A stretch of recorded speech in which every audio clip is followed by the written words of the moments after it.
All right, class, welcome to the slides for week 11, day 2. We're going to do long run production today and the marginal rate of technical substitution. And sorry this is coming in a little bit late. I had to teach this dog behind me a trick that I wanted him to do on camera. So I hope that's well received, and I'll get to that kind of at the end of the video. So for reading for this class, you should have read pages 184 through 190. And what we're going to do today is we're going to move beyond just short run production and look at long run production. The important thing about long run production is firms can change all of their inputs. They can change both their labor and their capital. And so we're going to be looking at questions of what's the right mix of inputs for production for a firm. And I don't know, a practical application of this might be something about understanding how automation affects jobs and the complementarity between labor and capital. But in a more focused direction, long-run production, like I said, all inputs are variable. In a simple version of that, we can say that capital and labor can both be adjusted. So the machines you have and the amount of people you can have, you can change the levels of both of those. And with both inputs variable, you can use different combinations of inputs to produce the same amount of output. And I'll narrow that down to exactly what that means. For now, it's sufficient to note that for the same level of output, we can get the same level with a lot of labor and a little capital, some labor and some capital, and a little amount of labor and a lot of capital. So we can go people intensive or machine intensive, or we can use something in the middle of those, and due to the diminishing returns to a given input, we know that we can get the same amount of output. And so let me talk a little bit more concretely. So we have a production function, which I introduced last class, where quantity is a function of labor and capital times some A term, which is what we use for the technology that the firm is using to produce. And today we're just going to abstract away from technology. We're going to assume that it remains constant, or the easiest way to think about it is A equals 1. Okay, so for a given production function, a popular way to use it, represent a firm production function is this Cobb-Douglas way, where labor to the alpha power times capital to the beta power is the amount that we produce.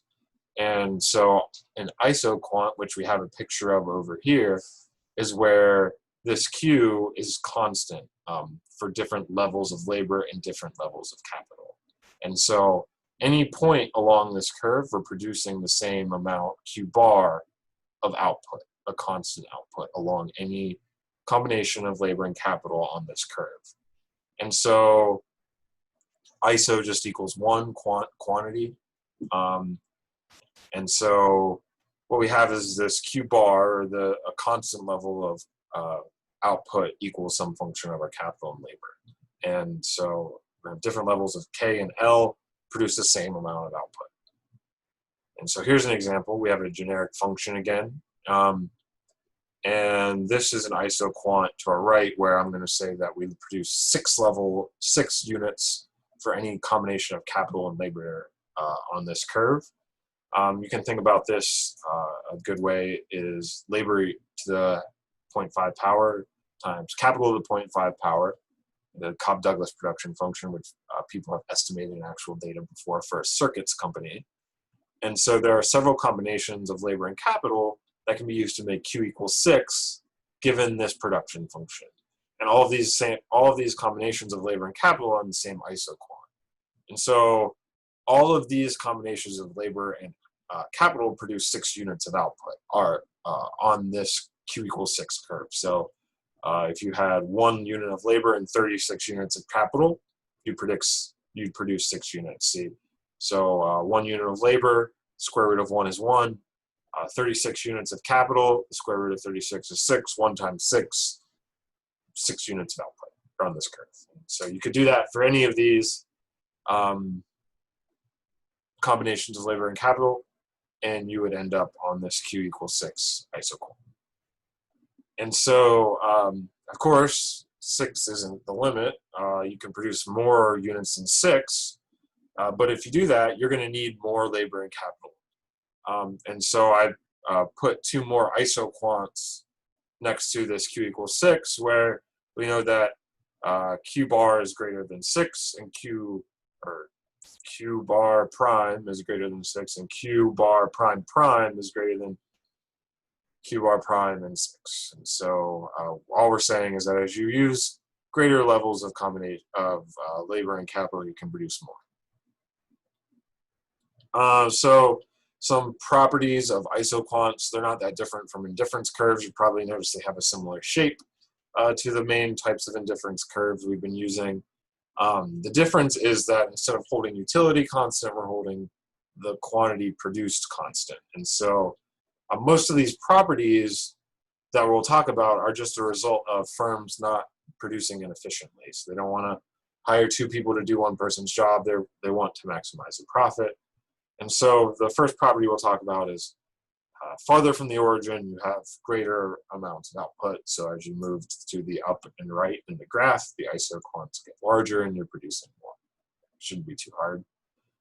Isoquants do not cross. So if there is an isoquant that crossed this, that would be inconsistent with firms using efficient production procedures, because this would say that this point produces the same amount as kind of a point right on that curve if they cross. And that wouldn't make sense because a firm wouldn't choose an inefficient level of production. And so isoquants also slope downwards. An upward sloping line would be kind of the same efficiency problem, where if this curve was sloping upwards, then a lower level of inputs, which would be less expensive, would produce the same amount of output. And it wouldn't make no sense for a firm to use more higher levels of inputs to produce the same amount of output if they could use a lower amount of inputs. So they'd be inefficient bundles. And then for the same reason, isoquants have to be thin. You can have a thick isoquant here where somewhere near 0 gives you the same amount of output. It'd be kind of inefficient. And so there are special cases of isoquants, just like there are special cases of indifference curves. You can have perfect substitutes where the slope is the same at each level of production, and it's constant, so it doesn't change, it's not curved. You can perfectly trade one labor for one unit of labor for one labor of capital along the whole curve, or 1 unit of labor for 2 units of capital. What's important is that that doesn't change anywhere on the curve, and so these these inputs would be perfect substitutes in production. And then the second type is unsubstitutable. So no matter like how much additional boxes you have, that can't substitute for not having additional cereal to put in those boxes. And so we'd say these goods are unsubstitutable. And then the most typical case that we'll use are these imperfect substitutes, where the ability to substitute varies across the initial level of use of an input. So the slope here is steeper than the slope here, and I'll probably emphasize that more in the next set of slides. For now, what we need to know is the slope shows the ability of the firm to replace one input with another, holding quantity constant, quantity of production. And this slope is called the marginal rate of technical substitution, which is MRTS, which says if we change labor, we're going to have to change our capital too and keep quantity produced constant. And so we know that this number is going to be negative because a positive slope would be against the property we discussed last slide. And to calculate this, it's kind of a calculus detail. We need to determine the slope. We need the derivative of a constant quantity with respect to one of the inputs, which is labor or capital.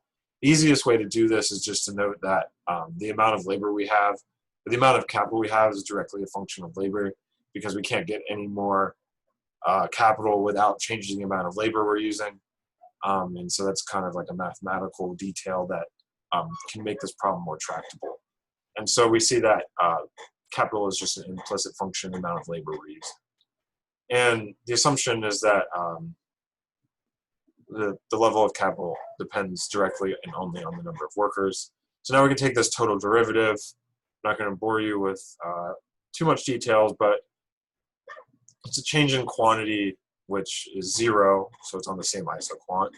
And it equals how much additional or less product we get from labor, which is this term, and then how much additional capital or product we get from a change in capital, times actually how different our capital is now that our labor has changed. And that's the marginal rate of technical substitution. And so if we add capital, we know we lose labor, and if we lose capital, we know we add labor. And that's it. Other than I'm going to introduce you to this dog. Firms attempt to produce goods efficiently at low cost. Isoquant curves summarize which combinations of inputs produce the same level of output. The trade-off between inputs to stay on the same isoquant is called the marginal rate of technical substitution, which is important for answering what our optimal bundle of labor and capital is at lower costs. And so the next set of slides, we're going to add cost to the model, which kind of constrain the production of firms. So for now, Partner, our dog's name is Partner. I'm going to have him get up here. Do you want to come over here? You want a treat? Partner, come. Partner, lap. Lap. So here's our big boy right here. How you doing, Partner? Now stop sharing my screen so you get a better look at him. And now he's a huge dog, so I want to show him to you at scale. Partner, over here. Paws up, Partner. Yes, good boy. Here you go. And so this is Partner. So yeah, thanks for coming to hear me blab about production and meet our boy Partner here. And yeah, have a great rest of your weekend.